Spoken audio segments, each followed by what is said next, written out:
எதுக்கு இப்ப நடந்து வர சொன்னீங்க? சும்மா வர சொன்னப்பா. சரி, தமிழ்நாட்டுல அதிகமா நடந்தது யாரு? அதிகமா நடந்தது அஜித்குமார் நடந்திருக்காரு. அவர் திரையில. தரையில நடந்தது யாரு? தரையில வைகோ நடந்திருக்காருல. ஓகே, திரையில தரையில இது இவங்களெல்லாம் தாண்டி ஒருத்தர் ஓவர்டேக் பண்ணி நடக்க போறாராம். ஓ அப்படியா? யார் அவரு? யார் அவருங்கிறத ஷோக்குள்ள பேசிடலாம். ஓகே, ஷோக்குள்ள போயிடலாம். Welcome to the imperfect show. Tamil Nadu அரசியல் களம் மீண்டும் சூடு பிடிச்சிருக்கு. ஈரோடு கிழக்கு இடைத்தேர்தல் தேதி நேற்று வந்து அறிவிச்சிருந்தாங்க. பிப்ரவரி 27 நடக்கும்ட்டு. பயங்கர அனல் பறந்துகிட்டு இருக்கு ஒவ்வொரு கட்சியில இருந்தும். நேத்தே வந்து தேர்தல் நன்னடத்தை விதிமுறைகள் வந்து அமல்படுத்தப்பட்டிருக்கு. மு.க. ஸ்டாலின் உள்ளிட்ட போட்டோஸ் எல்லாம் அரசு அலுவலகத்துல இருந்து கலட்டி எடுக்கப்பட்டிருக்கு. ஆமா, அந்த கட்சி கொடி சின்னம் எல்லாத்தையும் வச்சு மறைச்சிட்டு இருக்காங்க. ஆமா, முதல்ல தொகுதி பத்தி நம்ம வந்து தெரிஞ்சுப்போம். 2008 அதுக்கப்புறம் அந்த சீரமைப்பெல்லாம் பண்ணாங்க பல தொகுதிகள். அப்பதான் தொகுதி உருவாக்கப்பட்டது. 2011 சரி 2016 சரி அதிமுக தான் வெற்றி பெற்றாங்க. 2021 காங்கிரஸ் கொடுத்துருந்தாங்க திமுக. அங்க வந்து திருமகன் ஈவேரா ஈவி.கே. இளங்கோவனுடைய மகன் வந்து ஜெயிச்சிருந்தாரு. 2வது இடத்துல யார் வந்து ஓட்டு வாங்கியிருந்தாங்கன்னா அதிமுக சார்பாக தமாக தான் கொடுக்கப்பட்டிருந்தது. தமிழ் மாநில காங்கிரஸ் தான் கொடுக்கப்பட்டிருந்தது. அந்த கட்சியோட வேட்பாளர் யாருன்னா யுவராஜ். திருமகன் ஈவேரா வந்து 67,300 வாக்குகள் வாங்கியிருந்தாரு. யுவராஜ் வந்து 58,396 வாக்குகள். 2 பேருக்குமான டிஃபரன்ஸ் வந்து 8,900. அதே மாதிரி நாம் தமிழர் ஒரு 11,000 வாக்குகள், மக்கள் நீதி மையம் 10,000 வாக்குகள், அமமுக வந்து ஒரு 1,200 வாக்குகள், நோட்டா வந்து ஒரு 1,500 வாக்குகள்லாம் வாங்கப்பட்டிருக்கு. மொத்தம் அந்த தொகுதியில எவ்வளவு வாக்காளர்கள்னா 2,26,870 பேர் இருக்காங்க. 66.82% வந்து போலாயிருக்கு. இப்ப என்னன்னா, நேத்தே வந்து தமிழ் மாநில காங்கிரஸ் கட்சியை சேர்ந்த ஜி.கே. வாசன் எடப்பாடி பழனிசாமி வீட்டிலேயே போய் சந்திச்சு அந்த தொகுதி எங்களே கொடுத்துருங்க வந்து கேட்டிருக்காரு. எடப்பாடி பழனிசாமியோட மைண்ட் வாய்ஸ் என்னவா இருக்குன்னா, நம்ம இதுல வெயிட்டு காட்டணும், அதிமுகவே களம் இறங்கி வெற்றி பெற்றாதான் அடுத்த வர தேர்தலில் நம்ம வந்து தனித்து களம் காண முடியும், பிஜேபிலாம் வேணாம் அப்படிங்கிற மூட்ல வந்து இது நமக்கான ஆப்பர்ச்சுனிட்டியா பயன்படுத்திக்கலாமா அப்படின்னு தான் அவர் வந்து நினைக்கிறாராம். ஆனா வந்து கூட்டணி தர்மம்னு ஒண்ணு இருக்கா இல்லையா, எப்படி திமுக வந்து காங்கிரஸுக்கு விட்டு கொடுத்துட்டாங்க, அதே மாதிரி நீங்களும் விட்டு கொடுக்கலாம் அப்படிங்கிற மாதிரி வந்து கேட்டிருக்காங்க. இன்னைக்கு காலையில ஜெயக்குமார், ஜி.கே. வாசன் நிறைய பேர்லாம் தான் பேசினாங்களாம். இது வரைக்கும் முடிவு தெரியல. ஆனா எடப்பாடி பழனிசாமிக்கும் பல சிக்கல்கள்லாம் இருக்கு. ஏன்னா உச்சநீதிமன்றத்துல ஓபிஎஸ் சிபிஎஸ் வழக்கு இறுதி விசாரணை முடிஞ்சா கூட ஒன்னும் தீர்ப்பு வழங்கப்படல. பிப்ரவரி 2வது வாரத்துக்கு பிறகுதான் தீர்ப்பு வழங்கப்படலாம்லாம் சொல்றாங்களாம். அது ரொம்ப டைம் ஆயிடும்ல. இப்ப இவர் வேட்பாளர் நிப்பாட்டினாருன்னா, எடப்பாடி தரப்புல இருந்து நிப்பாட்டினாங்கன்னா ஓ பன்னீர்செல்வத்துல இருந்தும் நிப்பாட்டுவாங்க. அப்ப இவங்களுக்குள்ள பெரிய மோதலா வந்துடும். சின்ன யாருக்குங்கிற சண்டை வேற வரும். சின்ன யாருக்குங்கிறதும் பி ஃபார்ம்ல யார் கையெழுத்து போறதுங்கிறது வேற ஒண்ணு இருக்கு. இப்ப ரெட்டலை வச்சு போட்டிடணும்னா அதுக்கு ஓ பன்னீர்செல்வம் கையெழுத்தும் வேணும். அதுக்கு நிச்சயம் எடப்பாடி பழனிசாமி விட மாட்டாரு. கரெக்டுங்களா? அதனால வந்து தமாகவும் போகலாம், இல்ல வேற ஏதாவது புது சின்னத்தை வாங்கி கிளம்பிறங்கிட்டா ரெட்டலை பர்மனண்டா போயிடுச்சுன்னா என்ன பண்றது பயமும் இருக்கு எடப்பாடி பழனிசாமிக்கு. ஆனா ஓ பன்னீர்செல்வம் ஒரு வேட்பாளர் நிப்பாட்டுறதுக்கான பேச்சுவார்த்தையில் இன்னைக்கு காலையில இருந்து போயிட்டு இருக்கான் தேனி வட்டாரங்கள்ல. இங்க இப்படி திமுகல வந்து காங்கிரஸ் தான் போயிருச்சு. ஆனா திமுக ஆதரவு தெரிவிச்சிருக்காங்க, நிச்சயம் எங்களுடைய கூட்டணி கட்சிக்கு நாங்க வந்து வேலை பார்ப்போம் அப்படின்னு சொல்லியிருக்காங்க. அழகிரியும் வந்து காங்கிரஸ் தான் போட்டியிடும் அப்படின்னு சொல்லியிருக்காரு கே.எஸ். அழகிரி. காங்கிரஸ் சார்பில் ஈவி.கே. இளங்கோவன் இல்லைன்னா வந்து அவங்க மனைவி வந்து போட்டியிடலாம் அப்படின்னு சொல்றாங்க. பெரும்பாலும் அவங்க மனைவி தான் போட்டியிடுவாங்க அப்படிங்கிற மாதிரி தகவல் வந்துட்டு இருக்கு.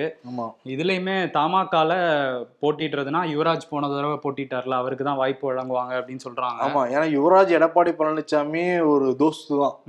தமாகாவை தாண்டி கட்சியை தாண்டியே வந்து ஒரு ஃப்ரெண்ட் பிடிச்சுதான் வச்சிருக்காரு யுவராஜ் வந்து எடப்பாடி பழனிசாமி கூட. அதனால வாய்ப்பு இருக்கு. இவ்வளவு சிக்கல்கள் இருக்கிறதுனால, அதிமுக சிக்கல் இருக்கிறதுனால சரி ஒரு மனசா அவங்க நின்னாங்க, அவங்களுக்கு கொடுத்துடலாங்கிற நிலைப்பாடு வருவாங்க போலதான் தெரியுது. ஆமா, இன்னைக்கு வேற போய் பாத்துருக்காங்கல்ல ஜி.கே. வாசன். அதுக்கப்புறம் வெளியே வந்து ஜி.கே. வாசன் பேட்டி கொடுக்கும் போது கூட எங்க கூட்டணி தான் போட்டியிடும், பிஜேபி அதிமுக தமாக கூட்டணி வந்து போட்டியிடுங்கிற மாதிரி சொல்லியிருக்காரு. பிஜேபி தான் நேத்தே ஒருங்கிணைப்பு குழுலாம் அறிவிச்சிருக்காங்களே. குழு அறிவிச்சா கூட அவங்க வந்து வேலை பார்க்கறதுக்கு தான் அறிவிச்சிருக்கதா சொல்றாங்க. நம்ம விசாரிக்கும் போது தனியாலாம் நாங்க போட்டியிட மாட்டோம் அப்படிங்கறதான் இப்ப வரையும் ஐடியாவா.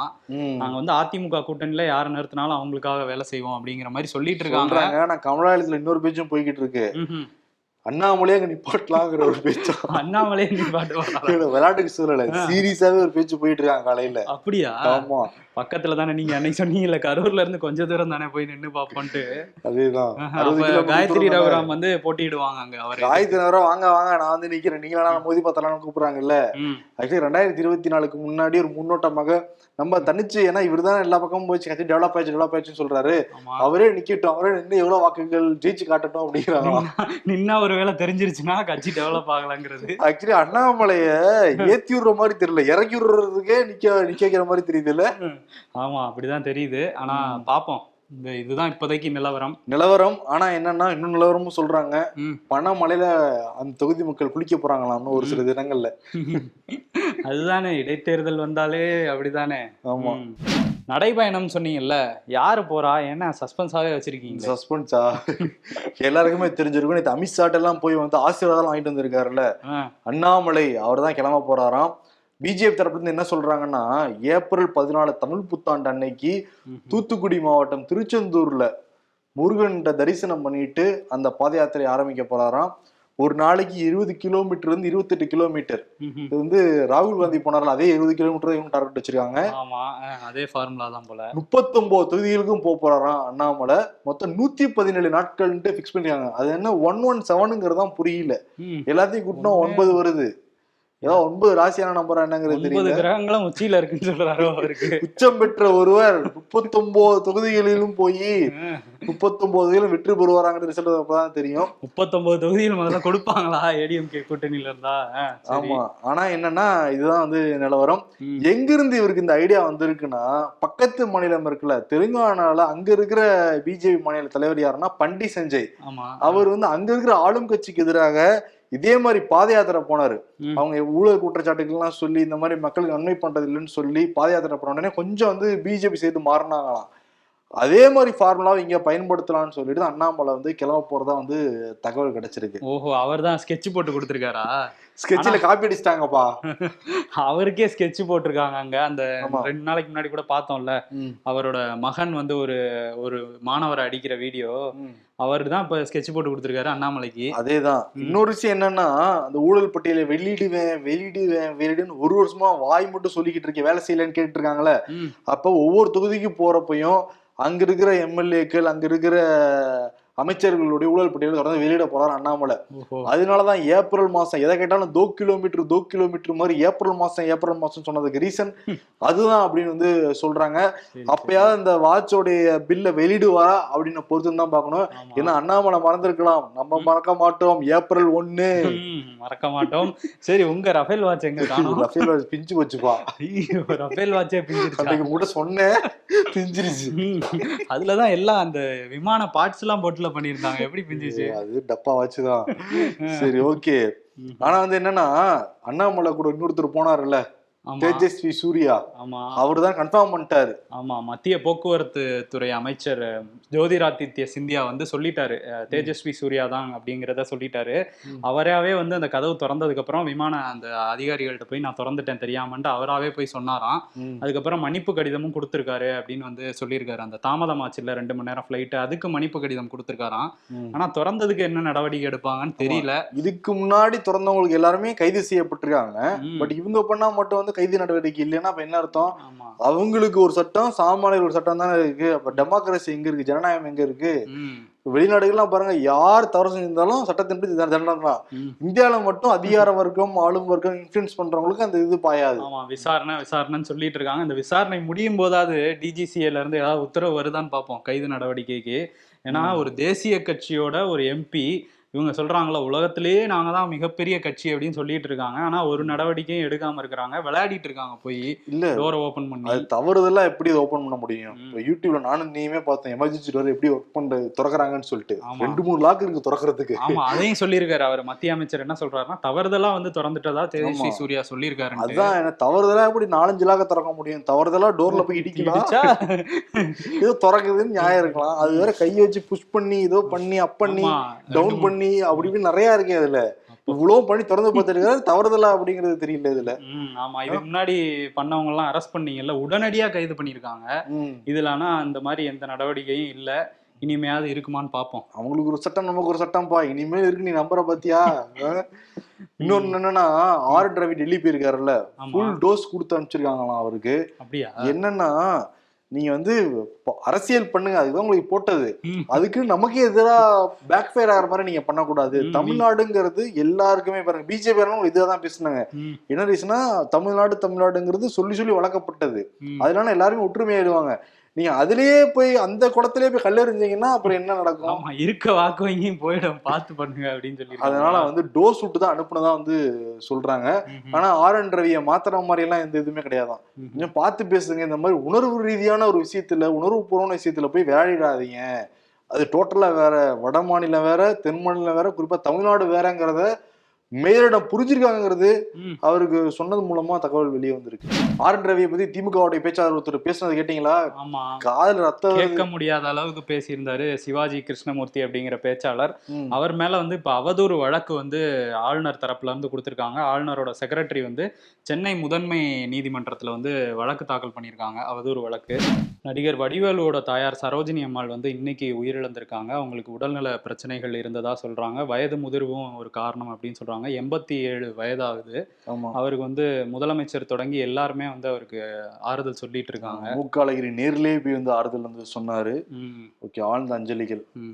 இந்தியாவோட மல்யுத்த வீராங்கனைகள் எல்லாரும் ஒன்று கூடி ஜந்தர் மந்தர்ல பெரிய போராட்டம் நடத்திட்டு இருக்காங்க. நேத்து முதல் நாள், இன்னைக்கு 2வது நாள் தொடர்ச்சியா நடைபெற்று இருக்கு. அவங்க என்ன கோரிக்கை வைக்கிறாங்கன்னா, தொடர்ந்து எங்களுக்கு வந்து பாலியல் அத்துமீறல் நடக்குது, எங்களுக்கு நீதி கிடைக்கணும், அந்த நிர்வாகிலாம் நீக்கணும் அந்த போஸ்டிங்னு சொல்றாங்க.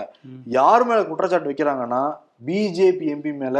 அவர் தான் அந்த மல்யுத்த கூட்டமைப்போட தலைவர். ஆமா, பிரிஜ் பூஷன் சரண் சிங் அப்படிங்கிறவர் வந்து இந்திய மல்யுத்த சம்மேளனத்தோட தலைவர். ஆமா, 3 முறை தலைவராக இருந்திருக்காரு. 3 முறையும் வந்து பல பெண்களுக்கும் பாலியல் தொல்லை கொடுத்ததா சொல்றாங்க.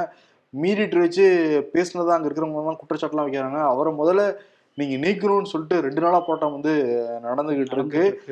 போராட்டம் பண்றவங்க யாருன்னா சாதாரண நாட்கள் கிடையாது, ஒலிம்பிக்ல கலந்துகிட்ட வீராங்கனைகள், ஏசியன் கேம்ஸ்ல மெடல் வாங்கினவங்க, காமன்வெல்த்ல மெடல் வாங்கின வீரர்கள், வீராங்கனைகள் 2 பேருமே வந்து ஜந்தர் மந்தர்ல போராட்டம் நடத்திட்டு இருக்காங்க. இன்னைக்கு போராட்டத்துக்கு வந்து கம்யூனிஸ்ட் கட்சியோட தலைவர் பிருந்தா காரத் வந்து வந்திருந்தாங்க. ஆனா வந்து அவங்கள மேடை ஏற விடல. நீங்க போங்க, இது அரசியலா மாத்தாதீங்க, நாங்க எங்களுக்கு போராடி இருக்கோம்னு சொல்லி அவங்க திருப்பி அனுப்பிச்சிருக்காங்க.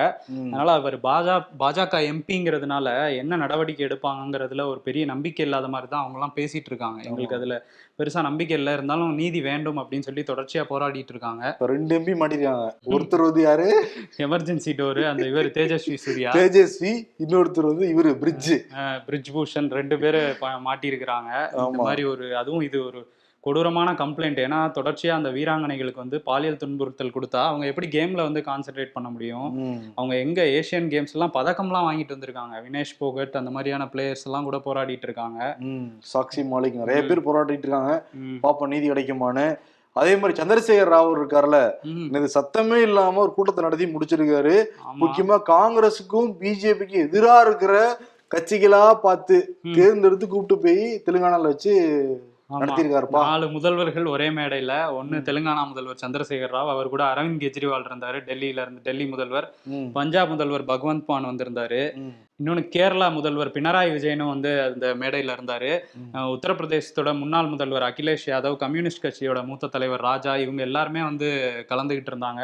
அந்த மேடையில அவர் வந்து பயங்கரமா பேசியிருந்தாரு. அந்த பாரத் ராஷ்டிர சமிதின்னு வந்து மாத்தினாங்கல்ல கட்சி பேரை, அதனால இனிமேட்டு என் பாதை மாநில பாதை கிடையாது, தேசிய பாதைன்னு அப்படிங்கிற மாதிரி எல்லா மாநில பிரச்சனைகளை பத்தியும் பேச ஆரம்பிச்சாரு. அதுவும் இந்த மாநிலங்களுக்கு இடையிலான அந்த தண்ணீர் பிரச்சனை இருக்குல்ல, அது காரணமே வந்து மத்திய அரசு தான் அப்படின்னு சொல்லியிருந்தாரு. இன்னொன்னு மோடி வந்து சொல்லிட்டு இருப்பாருல்ல, ஆப்கி பார் மோடி சர்க்கார்னு. இனிமே அதெல்லாம் கிடையாது, ஆப்கி பார் கிசான் சர்க்கார். அதாவது விவசாயிகளுக்கான அரசா தான் இருக்கும் பிஆர்எஸ் தலைமையில வந்து ஒரு ஆட்சி அமைஞ்சதுன்னா. அதாவது பிஆர்எஸ் உதவியோட மத்தியில வந்து ஆட்சி அமைஞ்சதுன்னா அப்படி இருக்கும். விவசாயத்துக்கு இலவச மின்சாரம் தருவோம், எல்லாருக்கும் இலவச குடிநீர் தருவோம்னு பல வாக்குறுதிகளை வேற அள்ளி தெளிச்சிருக்காரு. பேசல மத்த எப்படி தெரியுமா இருக்கு, ஏதோ அடுத்த பிரதமரா டெய்லி கனவு கண்டுட்டு தூங்கிட்டு இருக்க மாதிரியே இருக்கு. ஆனா நடைமுறையில சாத்தியமான்னு கேட்டா தெரியல. நிறைய பஞ்ச் டயலாக்லாம் பேசியிருந்தாரு. இவங்க பண்றது மேக் இன் இந்தியா இல்ல ஜோக் இன் இந்தியா அப்படின்னு இருந்தாரு. அப்புறம் வந்து பாஜக வீட்டுக்கு பிஆர்எஸ் நாட்டுக்குங்கிற மாதிரி எல்லாம் பேசிட்டு இருந்தாரு. பினராயி விஜயனும் வந்து மத்திய அரசை வந்து முழு வீச்சோட எதிர்க்கிறாரு சந்திரசேகர் ராவ். அவருக்கு நான் வந்து என்னோட முழு ஆதரவை வந்து நான் தரேங்கிற மாதிரி சொல்லியிருந்தாரு. மற்ற தலைவர்களும் அதே தான் சொல்லியிருந்தாங்க. 2024 வந்து பாஜகவை எப்படியாவது வீட்டுக்கு அனுப்பணும், இதுதான் நம்மளோட குறிக்கோள்னு. ஆனா எல்லாருமே கிட்டத்தட்ட காங்கிரஸோடையும் ஒரு முரண்ல இருக்கிறவங்க தான். பினராயி விஜயனும் சரி, அரவிந்த் கெஜ்ரிவாலும் சரி, அவங்கவுங்க மாநிலத்துல வந்து காங்கிரஸோட ஒரு இதுல இருக்கிறவங்க தான். காங்கிரஸ் இல்லாத ஒரு 3வது அணி அமைக்கிறதுக்கு தான் வந்து சந்திரசேகர் ராவ் வந்து ட்ரை பண்ணிட்டு இருக்காரு. முன்னணியில ஓடிக்கிட்டு வந்து இருக்காரு. சொல்றாங்க அவர் பிஜேபியோட பி டீம், அதனாலதான் 3வது அணின்னு கொஞ்சம் பேரை கலட்டி தனியா கூட்டிட்டு போறாரு அப்படிங்கிற ஒரு குற்றச்சாட்டும் இருக்குப்பா. ஆனா கூட பாருங்களேன், அப்படி இருந்துச்சுன்னா அந்த சட்டசபையிலே தமிழிசை சவுந்தரராஜனை பேசவே விடலையே. நீங்க தொடர்ச்சியா பாக்குறப்ப இல்லையோங்கிற கண்ணோட்டம் தான் வருது. ஏன்னா கடலே தூக்கி வீசுவேன் பிஜேபி அப்படின்லாம் சொல்றாரு. அவங்க அந்த சைடு போகவே முடியல தமிழிசைனால. பி டீம் இருந்தா வந்து அவங்களும் சவுண்ட் கொடுப்பாங்கல்ல, அங்க போய் பாண்டிச்சேரி மட்டும் தான் அக்கா சவுண்ட் கொடுக்குறாங்க.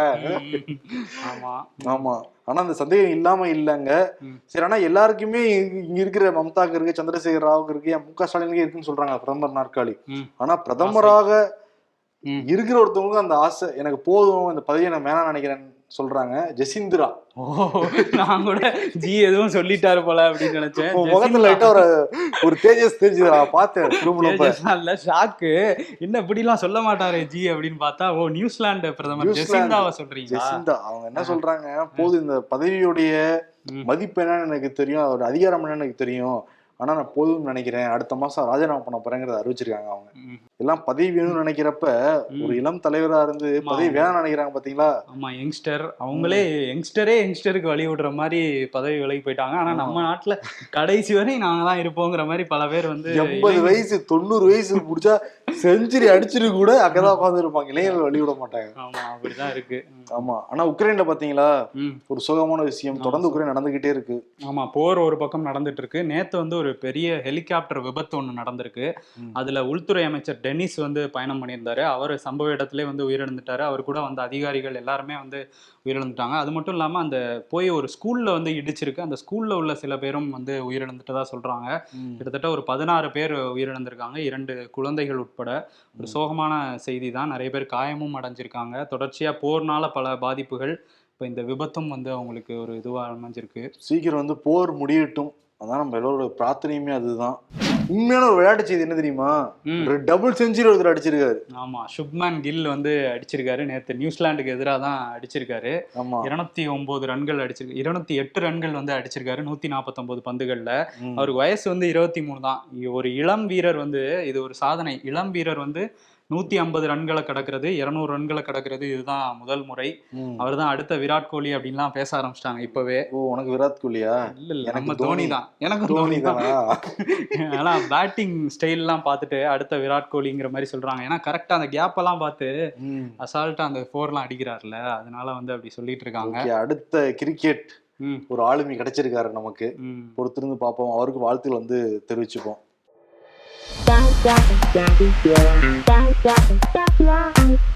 எமர்ஜென்சி எக்ஸிட் பதிலா தேஜஸ்வி எக்ஸிட் வச்சிருக்காங்க. ஹேஷ்டேக் கூட இதே மாதிரி போட்டுட்டு இருந்தாங்க. சார், என்னோட கிரெடிட் கார்டை க்ளோஸ் பண்ணணும். துணிவு படம் பார்த்துட்டு வந்திருப்பான் போல, பேக் ஸ்டாப் சொல்றாங்க.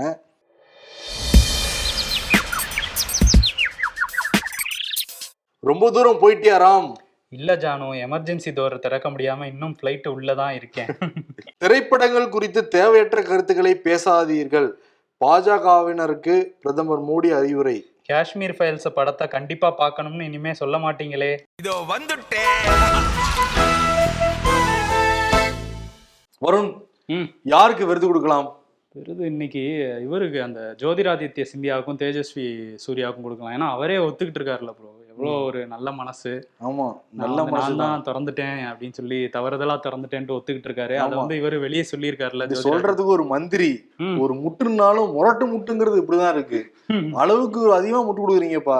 டோர் திறந்துட்டா பக்கத்து சீட்டுக்காரன்ல இருந்து எதிர் சீட்டுக்காரன்ல இருந்து எல்லாருக்குமே தெரியதான் போகுது. அலாம் அடிக்கும்னு கூட சொல்றாங்க. ஆமா, பைலட்டுக்கு தெரிஞ்சிடும்.